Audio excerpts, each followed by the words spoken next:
The year is 1999. It's a Saturday night. I've just finished heating up some McCain pizza pockets and I'm about to sit down to my PC to play a game that has dominated my playtime for the last few weeks. That game is Starfleet Command. Now, first things first, Starfleet Command is actually based on a 1979 board game called Starfleet Battles. Now, I say board game, but in modern times, I would probably describe it as more of a tabletop war game, not too dissimilar to something like Warhammer, except instead of plastic models, it uses cardboard pieces. I could create an entire retrospective on Starfleet Battles, as like Warhammer, it's seen many different releases, additions, and modifications over the years. But at the heart of the game, you effectively move your ships around a board and engage in a variety of activity and battles with the ultimate goal of winning the game. Starfleet Battles is considered quite complex with a rather steep learning curve, making it not easily accessible for newcomers. Now, this isn't a new problem to any tabletop game, with even Games Workshop's Warhammer being quite complex until arguably the most recent release, which followed the mantra simplified but not simple. Oh, and don't confuse Starfleet Command with Star Trek Fleet Command, which is a 2018 mobile-focused MMO RPG, which I virtually guarantee will be your top search result if you search for Starfleet Command. Now, outside of being based on the original board game, the actual gameplay experience is quite different, with Starfleet Command being more of a third-person shooter with some strategy elements as opposed to a turn-based strategy game. Now, this is actually a really good thing, because up until 1999, there wasn't really another game that captured the same scale of Star Trek capital ships and combat, something which Starfleet Command does very well, and even in modern times, still provides a very realistic sense of scale and power. Now, we're playing the original Starfleet Command for this video, however there were two other versions released. A Gold Edition, released in late 1999, which featured 26 new missions, and another called Neutral Zone, which was a stripped-down version of the original, featuring only two playable races, the Federation and Klingons. In terms of playability on modern systems, the game won't work out of the box on modern systems without some minor config changes. This applies to all versions of the game, including the Gold Edition, which is currently available on GOG. I'll drop a link in the description to an article which helped me get it running. Apart from some config changes, I'm also using a fan-made widescreen patch to be able to present this in a more cinematic view. I'll also pop the link for that in the description. There is both a single-player and multiplayer mode in the game, but for today's video we're going to be focusing on the single-player, although a lot of the mechanics do carry over. Within the game there are 6 playable races, including the popular Romulan, Federation and Klingon races, as well as the lesser-known Hydran, Lyran and Gorn. And while there are some unique missions and ships, the majority of the gameplay is the same no matter which race you play. On the topic of missions, there's a skirmish mode which lets you play point-in-time missions with everything from simple escort missions to some of the more iconic Star Trek The Original Series moments, like the Romulan vessel encounter from the episode Balance of Terror. There's also a campaign mode which lets you follow one, or in the case of some races, multiple storylines set in the Star Trek Original Series universe. As far as the actual storylines go, their concepts are okay, but the actual narrative delivery leaves a lot to be desired. Outside of the tutorial, which features excellent voice acting by none other than George Takei, there is no other voice acting in the game or any real type of cutscene, meaning that the only vehicle for narrative delivery is text, and the issue is, the text narration doesn't always feel like it belongs in the game. Here's a quick recap of one of the first campaign missions for the Federation. "We're pleased with your performance, Captain. No use shooting the messenger for giving us the bad news, especially when we're going to need your military skills in the near future. Keep your sword polished. Dismissed." Now, you don't have to have attended a Trek convention to know that this dialogue doesn't sound like it would come from a Federation commander. And look, if this was just one example, I wouldn't mention it, but the game is full of these narrative inconsistencies with the source material. And it's honestly puzzling, because outside of the narrative, the game is very consistent with overall source material. I have no evidence to back this up, but I get the feeling that there was far more time and effort put into the gameplay experience as opposed to the narrative experience. There are many reasons to play Starfleet Command, the narrative is not one of them. Before we continue, a massive thank you to everyone who supports the channel. If you enjoy this type of content, please do consider liking the video or subscribing to the channel. With that out of the way, let's raise our shields, arm photon torpedoes, and head back to 1999 to remember Starfleet Command. Now, while a narrative might not be a reason to play Starfleet Command, the gameplay certainly is. The main gameplay loop revolves around space battles, with you needing to balance combat with overall ship management, with the catch being that both of these elements are very tightly coupled. Regardless of which race you're playing as, you'll need to manage all the key systems on your starship. Science, security, weapons and defenses. It's all here and will require you to use every system to its fullest to beat some of the more challenging missions. For example, if you want to get some insight on your enemy weapon systems, you can launch a probe from distance to better decide how to approach them.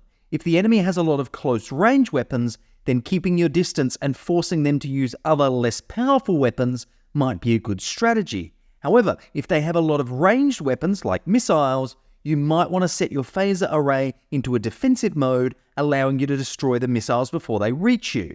There's dozens upon dozens of these type of decisions that need to be made, and it really helps to make the game more of a thinking game as opposed to a mindless space shooter.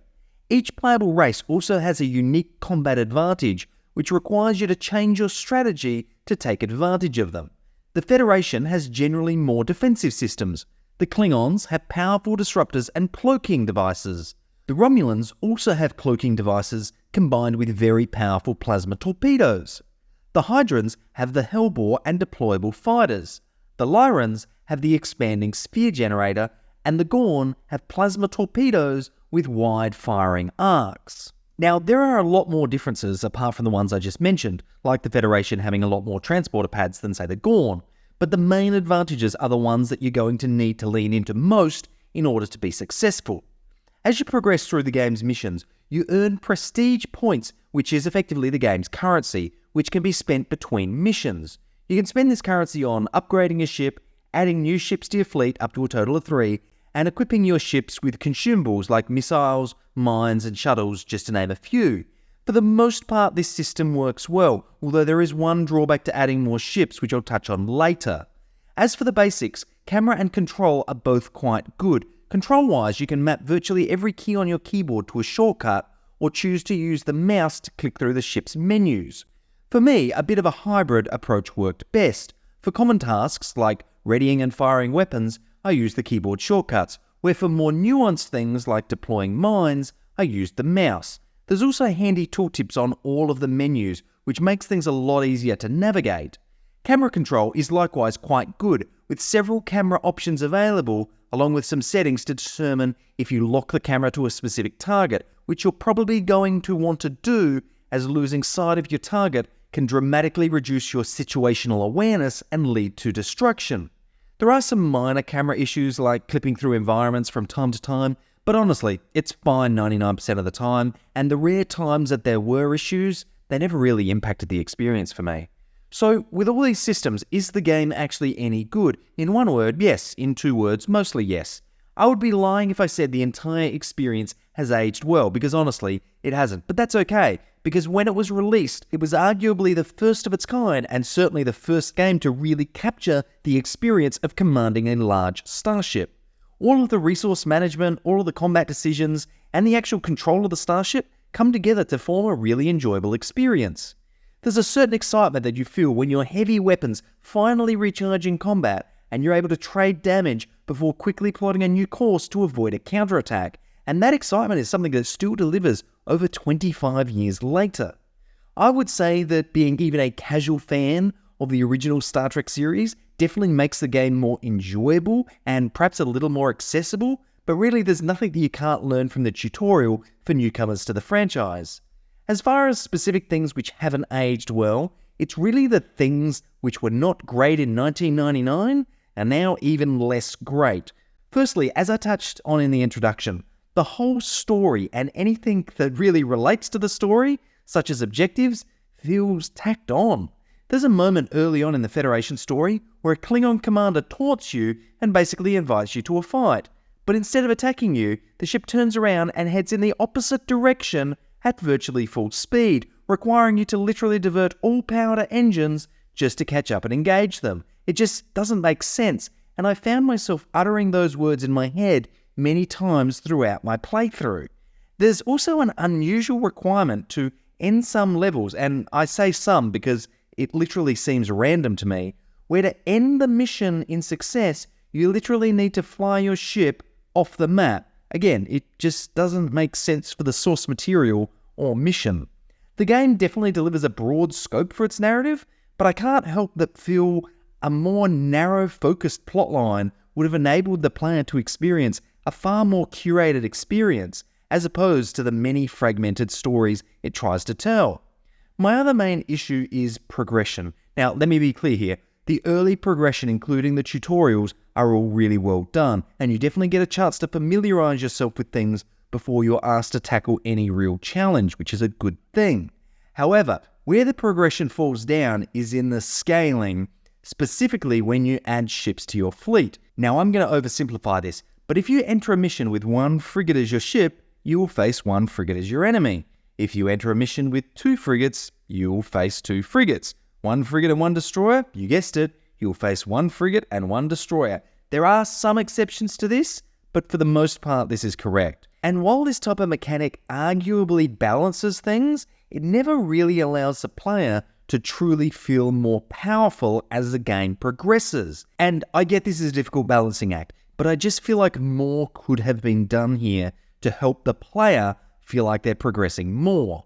Outside of these 2 things, apart from some minor things like the tractor beam being slightly overpowered, there's not too much to mention. Despite the challenges with story and progression, the core gameplay still holds up remarkably well. The game's presentation also holds up remarkably well, with all of the menus and resource management systems being source material appropriate for the race you're playing as. The Federation inputs are all blue, the Klingons are red, and so on.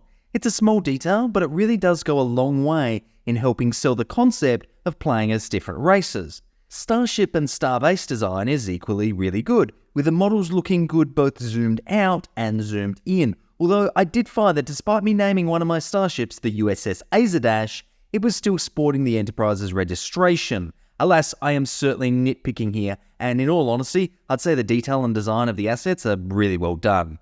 Where the presentation does start to show its age is in the representation of the environment. And yeah, I get space is relatively empty, but I do think there could have been an opportunity to add a little more variety in the way of planets and nebulas. But if I'm honest, in 1999, this was a pass mark.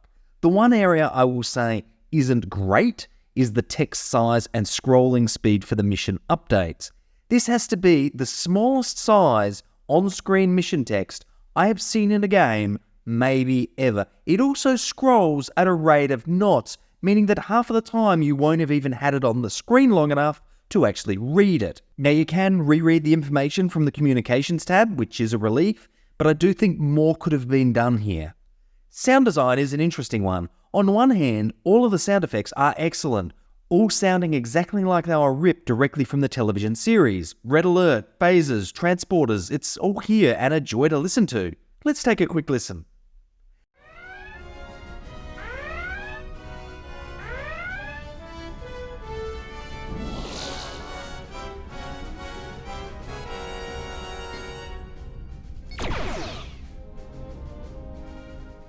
The soundtrack, on the other hand, is okay, I guess. It's made up of very short race-specific loops for various parts of each mission, meaning that during most of your playtime, there actually won't be any music, which seems an odd choice. Take a quick listen.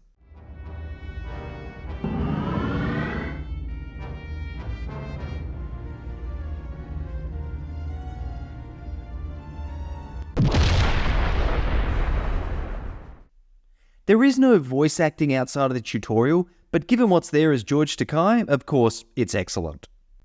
Now, when Starfleet Command released in 1999, it marked the start of a series of games based on the Starfleet Command formula, with each game improving on the formula until the final entry, Starfleet Command 3, which in my opinion is not just the best of the series, but one of the best Star Trek games. Starfleet Command 3 added new races, dramatically improved the story, and dramatically uplifted the overall presentation. However, the original is not without its charm, and despite my grievances about the story, if you are a dedicated Star Trek fan, you're more than likely still going to enjoy it. And if you're not a Star Trek fan, the gameplay loop and overall execution will certainly grab your attention long enough to decide if you can enjoy the story. But that's enough from me. Do you agree or disagree with my opinions? Let me know down in the comments below. And as always, thanks for watching.